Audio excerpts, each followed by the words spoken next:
We are snug as a bug in a rug up here. So, hi everyone. I have decided I'm going to stand so that I don't sit right in front of you all. Yeah. Thank you, Kim. That was very kind. I'm Shannon Anderson. I head up our sales here at FEXA, and I am so excited to be introducing this group of panelists. Today we started off by reflecting on how much change this industry has incurred over the last few years, and whether COVID brought down revenue, increased revenue across the board. It did one thing, and that is bring anything that relates to expenses or costs into the spotlight. We are being asked to do more with less. Our teams are pushed to maximum capacity. We're being asked to bring forward strategies and data and reporting that we never have had to before. And the reason we brought together this group of panelists is because they represent not just thought leaders in our space, but challenges and problems that we know from talking with you that the majority of you are experiencing.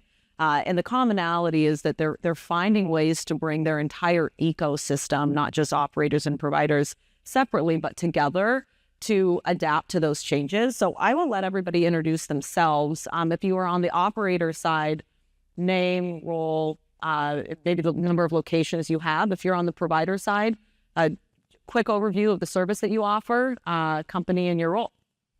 I'll start here. Chris Brewer, CEO of All American Facility Maintenance. We're an integrated national facility provider. I'm sure you guys didn't need this.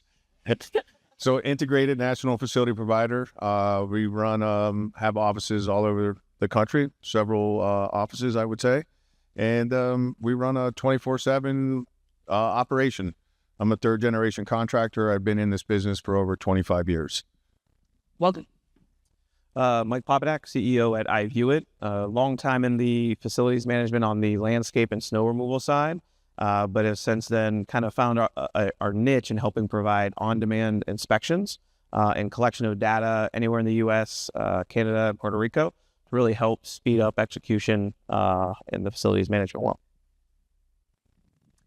Angela Tolmasoff. I am the Director of Facilities and Maintenance for L'Oreal USA, US Retail. I have no idea how I ended up facilities. I was a PE teacher, and surely how I got here with L'Oreal, no clue to me. Roughly about 2,450 locations, kind of varies. We have a lot of beauty counters, freestanding stores. Often I get asked, I've never seen a L'Oreal store. You're absolutely right. You've never seen a L'Oreal store. L'Oreal owns 52 household brands, and my team of mighty two support 10 brands. Hello, my name is Jeff Pawlak. I'm Vice President of Sales for ENTOUCH Controls. We are an energy management platform for multi-site facilities. We have approximately 18,000 sites under management. Hello, I am Rhianon Huff from North American Signs, Director of Sign and Facility Services. People have asked me how I'm doing, and I say in this industry, we got to go with the flow. So we just make it work. But we are a national sign company and have been around since 1934, so 90 years this year. Oh. Afternoon. I'm Joshua Witte. I'm the Director of Energy, Sustainability, and ESG for Dollar Tree Stores.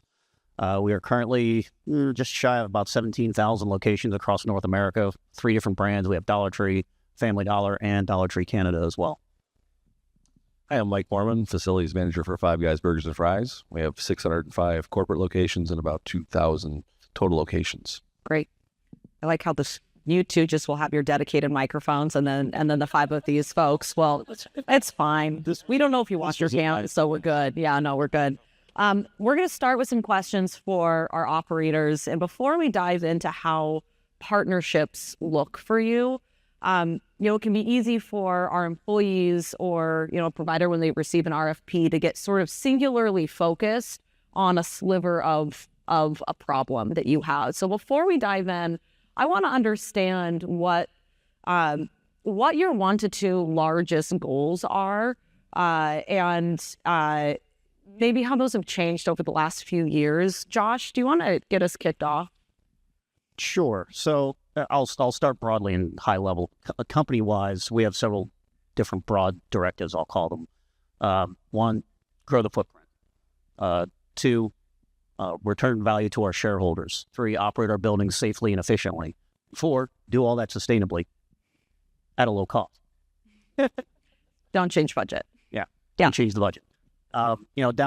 Down to the enterprise level where I operate at, I feed into that sustainability space. So energy efficiency is something that has come full circle at Dollar Tree. We're never known for doing anything green whatsoever. Just the only green thing we had was our logo, really. But now it's become ever more important. We were getting squeezed from the budget. Our infrastructure is aging, has been poorly invested in over the years. So getting more efficient, energy management, all that kind of stuff is now top of mind all the way up to the board level. Mike, you represented sort of a different perspective, so I'll pass it over to you. Well, I'll tell you that Five Guys is young in its facilities department, and in that situation, we don't have these large goals yet. I'm sure we'll get there. Right now, it's keeping stores open. We want to be, the way we make our money is making burgers and fries, and the way we make burgers and fries is having cold air coming in, hot grills to make the burgers, and so it's extremely important that those doors stay open. Over the last few years, how would you say the level of difficulty in achieving that goal has changed? Well, it's gotten easier because we've hired 2 more people inside the facilities department, so that's been awesome. That's nice. Are they here? Yeah, they're both here, Brett and Joe. Hi, welcome. So I'd say it's gotten easier because we've worked harder to replace more stuff. We have a firm commitment to a proactive replacement program, which is what makes our PM program work. Angela, anything you want to add? I know it's your goals sort of sit a bit closer to Josh's, but Yeah, it's interesting because for all of our brands make money in a different way. So definitely not burgers and fries at L'Oreal, but it can range from selling product to skincare to one of our major brands is the largest beauty distributor in the U.S. So what keeps them open really kind of plays into partnerships for us with our vendors. We are 10 brands in one, so making sure that we can get through the hard times with our providers. And a lot of things this morning hit home for me, and even just the opening, but not everyone's for everyone, and it's okay. Sometimes you as a provider are just not for our DNA, but you might be great on one brand and not another. So just trying to develop relationships, share our portfolio, and help our vendors understand how each brand makes up their own individual profit. This group up here is fairly representative of the group out here, and that is by design. So knowing that these are your goals and knowing that they represent a lot of the goals in the room, I want to hear about some of your partnerships and your partnerships with providers specifically. You all manage them in different ways. You need to leverage them in different ways. Mike, I'm gonna go back to you with your sort of keep stores open period as the biggest goal you have right now. Tell us how your providers right now are helping you with that initiative in a more strategic way than just answering the phone. Well, we build that relationship with them because this is a people-based business. This isn't just a parts and pieces business. And in doing that, we have another goal where we focus as much money as we can at an individual vendor so that they can help us with as many stores as possible. This way they win, we win. At the same time, those guys become trusted, or those people become trusted, and they'll come and tell us, hey, your gas line's hanging off the wall. I'm not the guy who fixes that, but I can see that this is happening. And so that's that in touch with the facilities department that makes a difference for us. In the roundtables earlier, I believe you were a pretty strong advocate for keeping things local. How do you think about managing a local network when it is so relationship based and when those relationships are at the core of your success? Well, that goes back to giving the vendor as much as they can handle. I want to be enough of their business that they pay attention to me. I want to be not more than they can handle. And then knowing that I have to get a second plumber or a second HVAC technician in that market. That's how you get to that point. I have a follow-up question because it might be rooted in your answer. Can you give me an example, besides some obvious thing like they didn't show up when they were supposed to, when a provider had the opportunity to be a strategic partner and they fell short. What was the goal or the charge to them, and what did falling short look like to you? I would say falling short looks like a much longer term thing than a one-time event. I'm never too upset with if somebody makes a mistake. Mistakes are made, that's fine. Doing it over and over again after we ask you to handle it in a certain way is what will end your relationship with Five Guys. Angela, I'm going to turn it over to you. You told us a little bit about your goals. Tell me how knowing that your goals are different, tell me how you are leveraging your vendor network or your provider network to achieve the goals that you have. I'm not. No, joking. Wouldn't that just be the easy answer? No. I find joy in making sure that we are not oversaturating any individual vendor, which also kind of works against us, right? We want to make sure we're not more than 33% of your business. So when we have to be really careful about sharing it and making sure that we're using a larger facilities platform, which also requires a ton of work because we don't have the bandwidth, we don't have the staff to just have a couple plumbers, have a couple HVAC vendors, remediation, my favorite topic. So we have to really make sure that we go in and we explain our goals, our initiatives. Where are we on the footprint? What are we trying to achieve this year? What are proactive replacements? How reactive are we going to be? And managing that between 10 different finance teams definitely creates a lot of extra work for us, but make sure that we can identify how we make the most out of our partnerships for each brand. Do you have any examples of when a partner has had an opportunity to be successful and has fallen short?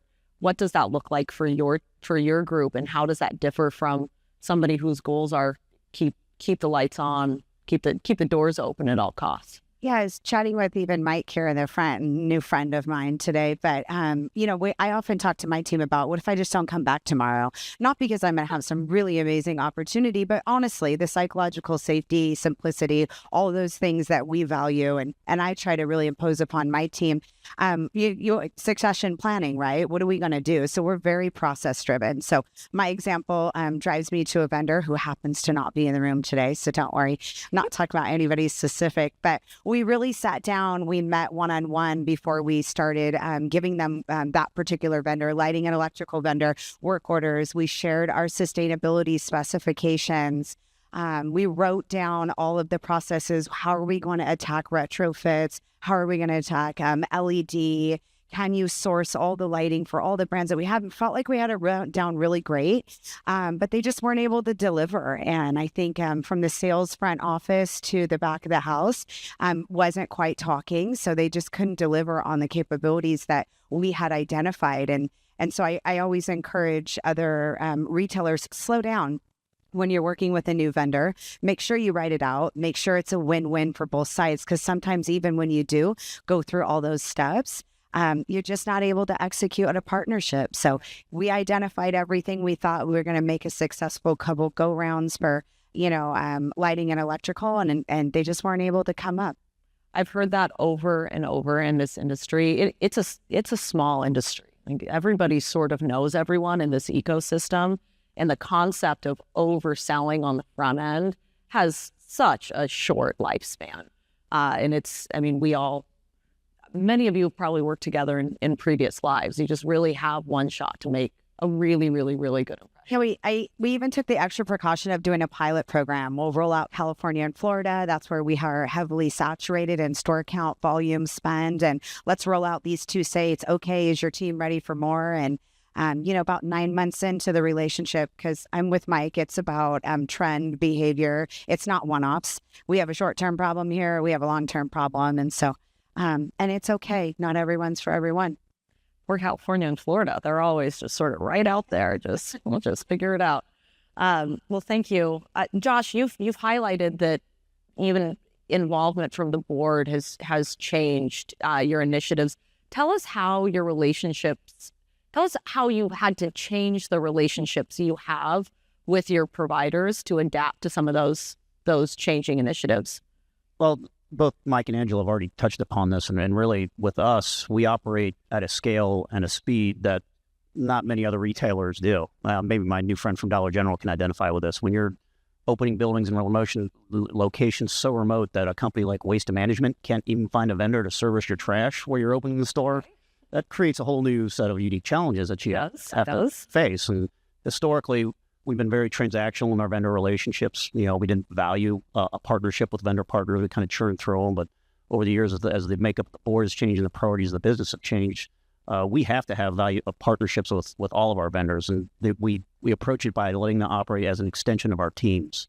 I mean, we went very lean at Dollar Tree. I'll give you, for instance, my energy team, which manages a budget of almost $400 million, 60,000 utility accounts with 1,200 utility organizations. It's 3 people.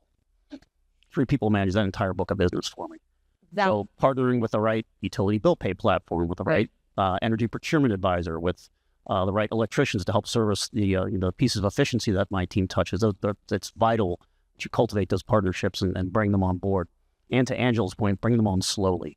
Because a company like ours, there's no vendor out there that can service all of us, all of our stores. That doesn't exist. And we would break you if we tried to force you into something like that, which we have done. Has anyone else seen that or experienced that or tried to put that in place where you're really trying to get your providers to act as part of your team or to work together in different ways?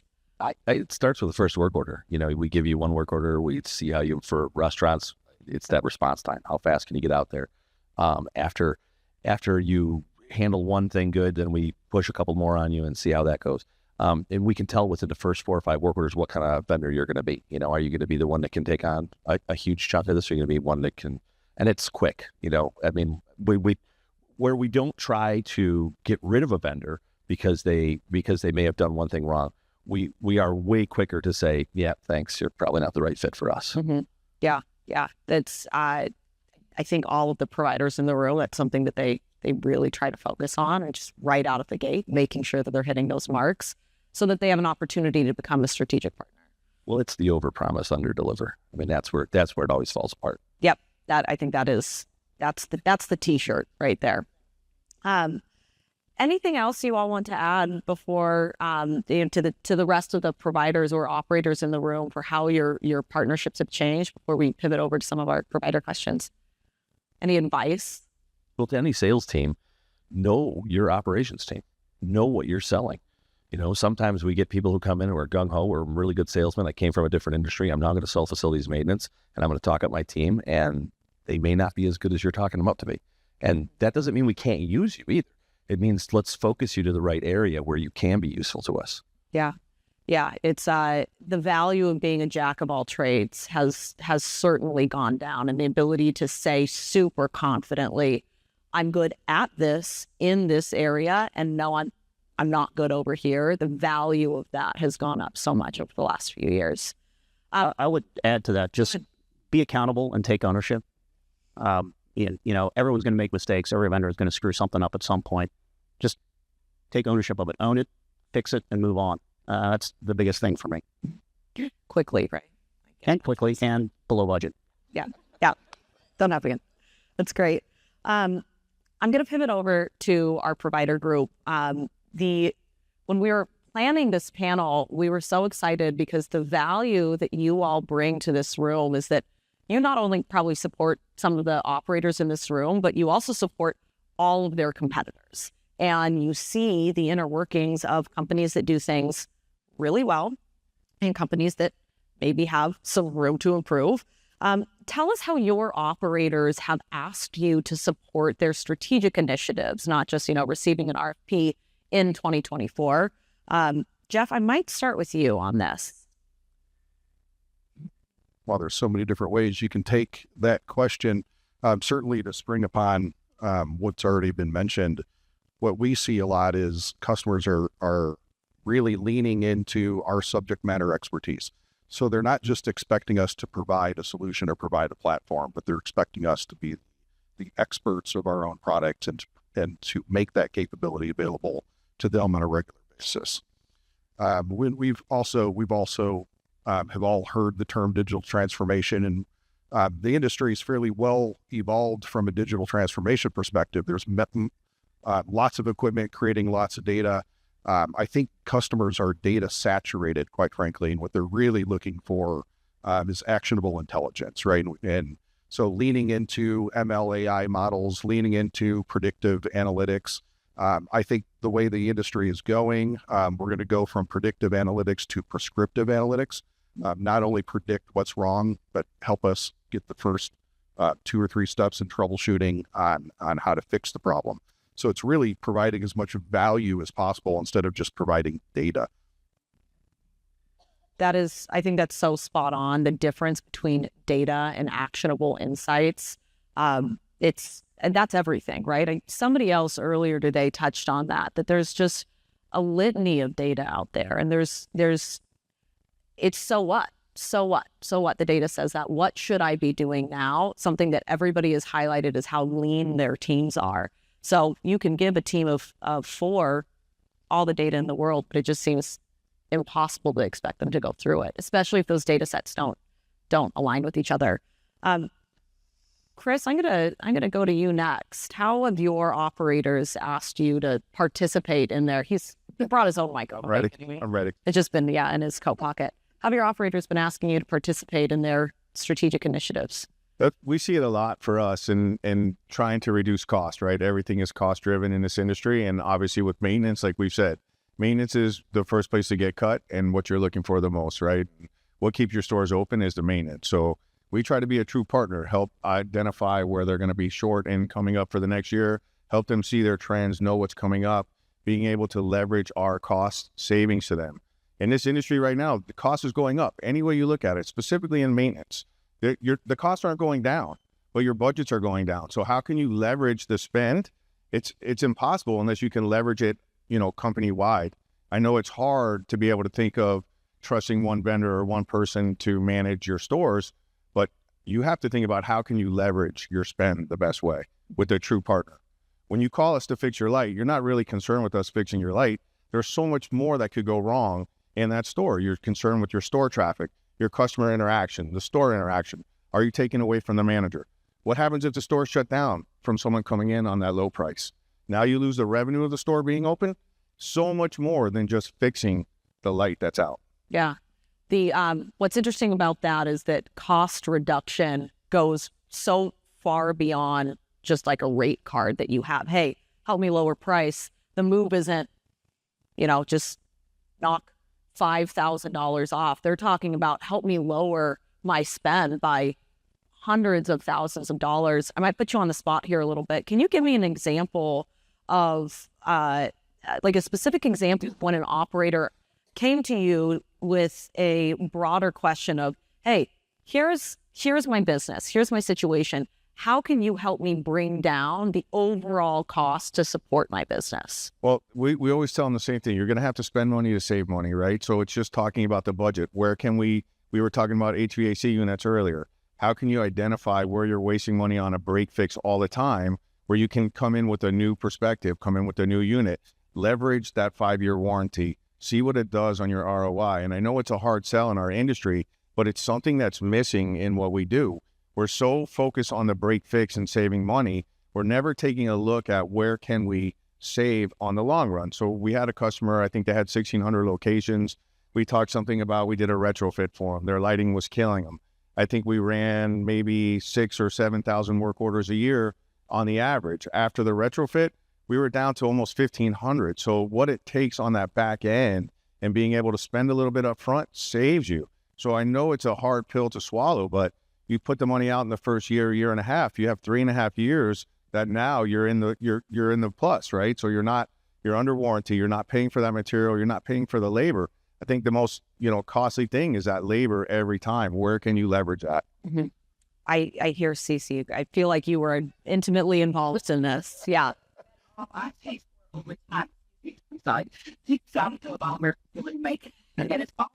Give her a mic. I tried. She wouldn't take. No, I wouldn't. It's all, forgive my shoes. I had on heels, so I took them off. But it's all about leveraging that cost, without jeopardizing the quality of the work. And like we did for that client, it was 1,600 stores. Of course, actually the work order count was higher, Chris. It was about 10,000 plus, and we brought it down to the 1,500, and even up to 2023, we got it down to about 786. So It's about sitting down, partnering, like the young lady just said earlier, really understanding the ins and outs of what the client is needing. And it doesn't just start, I like what the gentleman said on the end. Yeah, the salesman gets it, but it's in our organization, it's sales, it's operations, it's our director of operations, it's our operations, it's our account managers. But our CEO teaches us and trains us. Just because you get the sale, we don't get out of it. Sales stay in it. And we're overseeing and helping that operations manager, that director of operations, assist and run that account so you don't have those epic failures. We set safety nets to make sure that this work is getting done. So again, at the end of the day, it's about leveraging the cost without compromising the quality of the work. But we got to come to the table and sit down and talk and figure out how can we do this in a cost-effective way and make sure that your stores stay up and running. Everything looks good. Everything is running well, and you continue to still generate that revenue. I love it. Yeah, CC, we always tell them, what do we sell? Peace of mind. That's all we sell, peace of mind. Love that. I think we all need a little bit more of that. So I think that's great. It is a theme that I've heard up here and in the conversations we've had that there has to be, I come from the sales world, and there has to be a difference now between selling and consulting with a company. And the difference there is instead of a company talking about themselves to you, just sitting there and asking you a bunch of questions about your business so they can actually participate in the strategy in a way that you might not even know that they can. Mike, I want to turn it over to you. Your perspective for what your business does sits in between so much of this. Tell me how your customers, which are a very broad group of people, are asking you to help them with their broader strategy. Yeah, I mean, and actually, when I thought about this, I was thinking of that HVAC or the refrigeration display with the circles, right? So they're bringing us in, and we're working both with the operators and those contractors. And I think about those bubbles and maybe what Josh described. They can easily list off their main priorities, and each customer is different. And it's where do we help fit in? And really what we try to do is help speed up, right? So when we're expanding your boots on the ground or gathering data to right size it, the customers are on different, those bubbles are bigger, I guess. And what's most important, we're trying to then sit with them and say, okay, how can we expedite some things? How can we take some resources and move them elsewhere and move it more efficiently to get the data? Because ultimately, right, we're trying to do more with less. And I think it's come around to now where we're sitting with the operator. We're sitting, and here's a good example. We're working on an asset management journey with somebody, and it was started with the contractor. Said, hey, we're going to bring in this company. They're kind of innovative, a little bit different. Want to show you what they can do. And the idea is it's allowing them to slow down to go faster, right? So and looking at those bubbles and saying, okay, we can utilize them here, we utilize them here, we utilize them here. And it's really the approach with best in practice is looking for innovation. We've talked about that a lot today. Looking for ways to innovate, I think, is important in what we're seeing across the board. And I think that's what best in class folks are doing. I don't know, let's try that. Let's bring these folks in. This is a trusted provider. Listen to the experts, right? So I think, having that plan of where you're going, layering in those folks, and we're doing it on both sides because the contractor is listening too, and they're saying, hey, I need your help, right? Because I'm trying to help my customer. So it just, the lines of communication are continuing to evolve. An ecosystem. It's great. You really have to be a partner in every corner of it. And that's best in class. And when we do business reviews, they all want to know, like, hey, tell me, and they don't want names. What else are others doing? And I'm sure it's the same for all of these folks up here. They want to be innovative and they trust you, right? As you become a trusted partner to help show them the way. And like I said, really, it's how do you go faster now with what's out there? Because data is there, right? It's so much of it. And sometimes you get bogged down. So you got to have a real good strategic idea of how to do that. So again, I've seen it, but slow down to go fast and then really kind of pinpoint a few things and get aggressive with it. I love that. Rhianon, so much has changed over the last few years. I loved hearing your perspective on this. For you, what have you observed? Your company's been around for almost 100 years. What has changed the most for you all in the last 5 to 10 years? I was talking to somebody earlier about this, and they said it's probably easier to say what has not changed than to say what has changed because so much. I'd say I've been with North American myself for almost 10 years. And in the last 10 years, something that is constantly having us adapt and change is still that skills gap, that trade skills gap. I mean, we work in this industry where we need those skills, those trade skills. And I think we're all running into it is getting less and less and harder to procure and get people that know what they're doing. And in the beginning, I used to call and do a work order and basically rely on that tech in the field. And I've had to definitely learn to train my team so much more on the technology, on what we're doing, the ins and outs of, electrical and signage and everything, because they have to call certain techs out and say, it's not making sense to me, and how we're going to handle that. But also even just the amount of, again, we've worked with our techs for some of them 30, 40 years, and then all of a sudden their doors closed, they're retired. Those small mom and pop shops, what are we going to do and how are we going to fulfill that? So that's one thing that is definitely ever evolving and ever changing, and a constant battle, constant difficulty. But also on the other end, everything that everybody said is just that partnership. It's that one size doesn't fit all anymore. It isn't transactional. It is the consulting, because I have to truly sit down and get to know my customer and my client on what is going to work for them. The cost savings it's there. We're all dealing with it. For example, a store that we used to not even think about closing, removing the sign, trashing it. Now we're thinking, okay, they're moving into a different footprint. Can we move that sign to a different location and reuse that? Something we've never done before, that we have to rethink, and then training our techs how to do that without damaging the sign and everything along those lines. So it's just constant evolving, and working with other people in the industry. I mean, in what our clients need. Working with iVueit, sometimes working with other facility maintenance companies on what we can. Sometimes it's so much more collaboration with everybody in the industry. Yes, we have people that we're competing against, but if you really getting to know that collaboration and stuff that we have going on where we can help each other out. My client needs nighttime photo surveys. The easiest way to do it is iVueit, so just working together. Yeah, it can feel in the short term painful, but the idea of priority, like I got to get them the right answer, whether they're going to be paying me for it or one of my partners for it, is just so important now. I have one more question for this group, and then we're going to turn it over to questions from you all for this panel. And Jeff, I'm gonna end with you. When you think about all of your operators that have their 2024 goals, what is the one thing that you wish that they knew or did or operated with in order to help themselves hit their goals?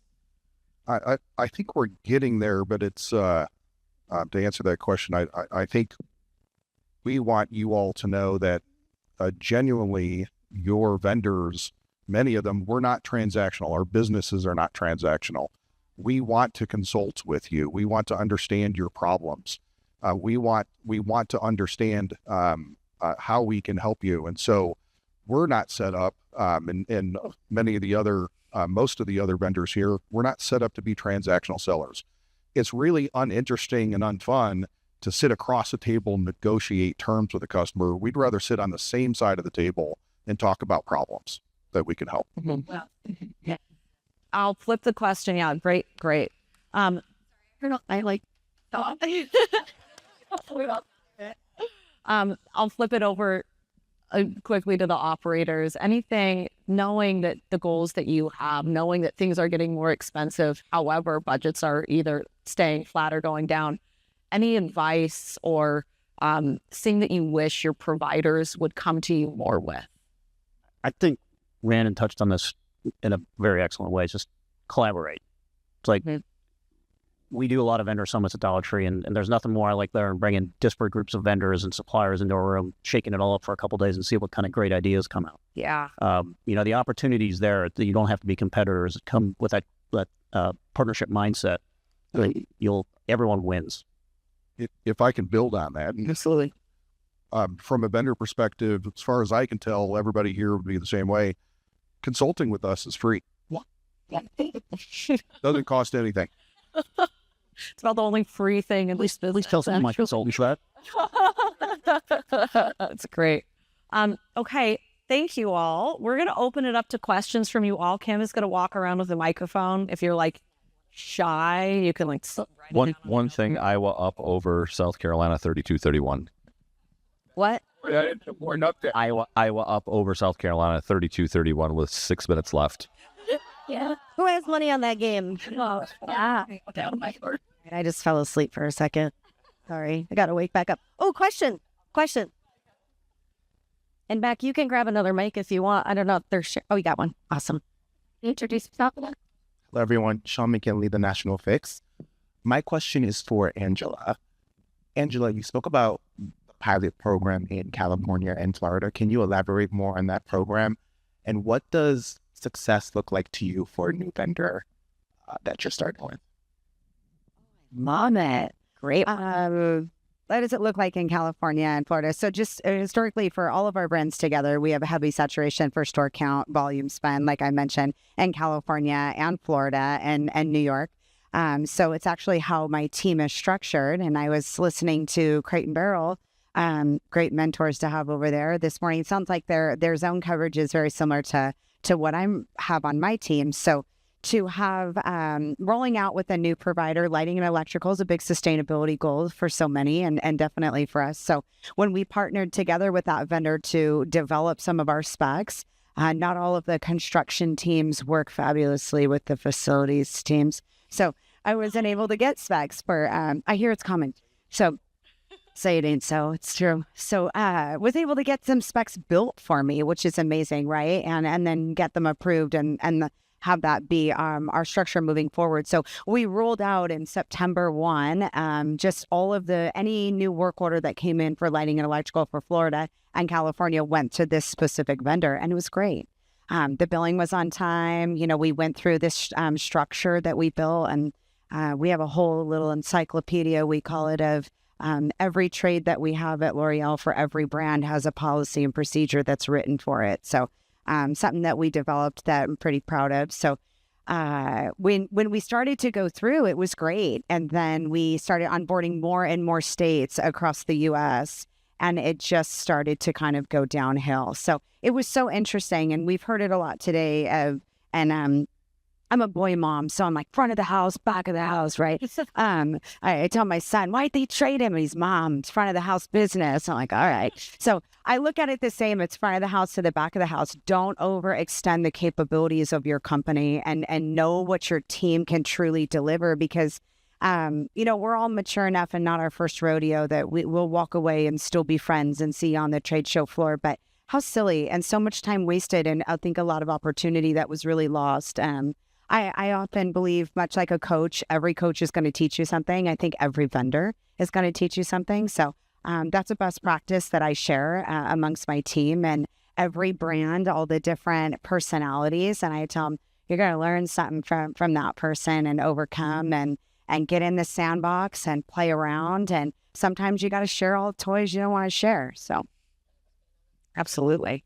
So I know Angela said earlier about how not everybody's going to pair well with everybody else. And something that I have learned so much is it's okay to say, no, I can't do that. Because, we all think sometimes as providers or salespeople that if you say no, they're not going to use us at all. But I mean, I can say up here, you'd rather me say, I can't get to that so you can go to somebody else than to say, oh yeah, I can do it. And then that overpromise underachieve. So it's okay to say, no, I can't do it. One last thing about me. Absolutely. I'm not too much about relationship. For me, it's relationship. And on the other side, it's my brand as well.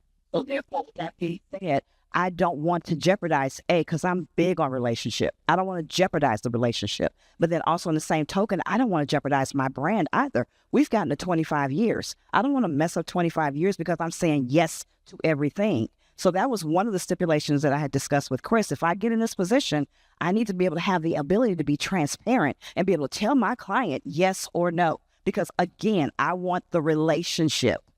I respect that as opposed to trying to get $1.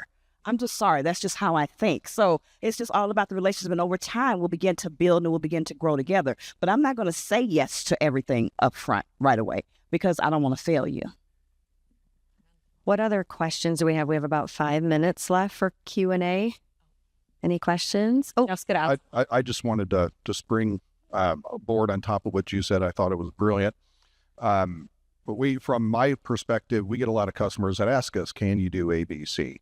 And we don't just stop at answering that. We take it one step further and say, why do you want us to do A, B, and C? Because if there's no business value behind it, if there's no return on that investment, what are we chasing? So just continuing to dig deeper and say, what's the problem you're trying to solve? It's not just about can we do it, but if we can't provide tangible value to your business, why are we exploring this? all right. Chuck, go ahead.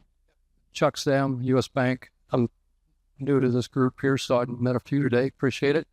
So I heard a really good comment, actionable, items from the provider. And I came from the provider side to where I'm at, so I understand where you're at and what you do. Excuse me, I'm losing my voice. So I heard, the lighting retrofits. There's a lot of HVAC retrofits. I just want to let you know from our perspective, and I think it's really more, of the operators are expecting this. When you come in our door, we're not just looking for a lighting upgrade. We're not just looking for a retrofit of HVAC. I'm looking for somebody that can come and tell me the energy savings, even on roofs. There's big incentives. So are you guys doing anything with the tax code 179? I think it's 179D. Have you heard of it? Josh was nodding, but is this a question for Jeff? Josh, go ahead. You want to answer? Yeah, it's a energy efficiency tax statute it's been in place for a while now. You have to own your buildings to be able to take advantage of it. So Dollar Tree, we lease 95+% of our facilities. So, with this statute, you can get tax credits back for energy efficient HVAC upgrades, lighting retrofits, energy management system installations. But you got to own the building first. So it's something we looked at, but it just doesn't fit our use case, unfortunately. Yeah. So we're opposite. We're totally upside down. We own 2/3 of our property. We're trying to get away from that. But we own a lot of these properties. For me, I can do more work with you if you help me with that tax credit because it's depreciation. I can take a 20-year asset, and typically with that, with the tax credits that we're getting, we can take that depreciation from 20 years to sometimes 10 years. That's more money because I can now reduce my run rate. Now I can do 2 or 3 projects versus the one. So I would encourage you, as providers, to understand that and see when you can walk in the door to help us. It's somewhere in the range of about $5.60 per square foot, up to $5.63 per square foot that you can get back through that 179D. It can be free money, basically. Chuck, it sounds like you need Josh on your team. You gotta talk to Josh. Oh, are you? Awesome. That's great. Any other questions? We have time for probably one more question. Okay, I have a question. Angela. I'm sorry, I keep picking on you. But okay, first of all, Angela, L'Oreal, FEXA's newest customer. Yay. So all of those brands and complexities you just described, we're going to unpack all of that and put it in our system. Fantastic. How do you get, so we're talking about external relationships, providers, operators, and everybody knows what that means. How do you get your internal stakeholders and partners on board with your initiatives? It kind of goes along with Chuck's question too. He's got people to convince that these initiatives are going to save money. Any tips? Well, and actually, I'll ask the whole group. I think this is a good closing question. Any tips on how to get your internal stakeholders aligned on these initiatives? I feel like you need to go first, Angela, because I want to be the default. My default me. I think I shared a little bit about this in my snippet a little earlier today on video, but I believe that for me and where I'm at in my company and my journey, that I'm the subject matter expert, and I don't have to sell that to anyone, and I doubt a lot of you don't. You don't have to sell that to anyone either. I've been hired, empowered, asked to lead, grow, develop. And the importance of that to me to get my internal business partners, because sometimes the internal fight is a lot harder than the external fight. Getting them to believe that I'm here to take them and lead them towards the right direction, towards innovation, sustainability, engagement, and true understanding of their brands. Same thing like you're saying, asking the same questions to brands, much like Jeff said, that it's trying to deep dive down into what they're trying to achieve the next year. I tend to fly out to New York and meet with everybody in January when nobody has any POs yet. Well, and say, what are you trying to achieve this year? How can we support you? I'm not always an employee of that particular brand. So it makes the struggle a little different because I'm not in on that planning initiatives. I'm not there when they plan out their budget. I just get that final number that says make it work. So I'm talking to them all year long and making sure that I'm there for them, because truly for me, I believe I am their subject matter expert.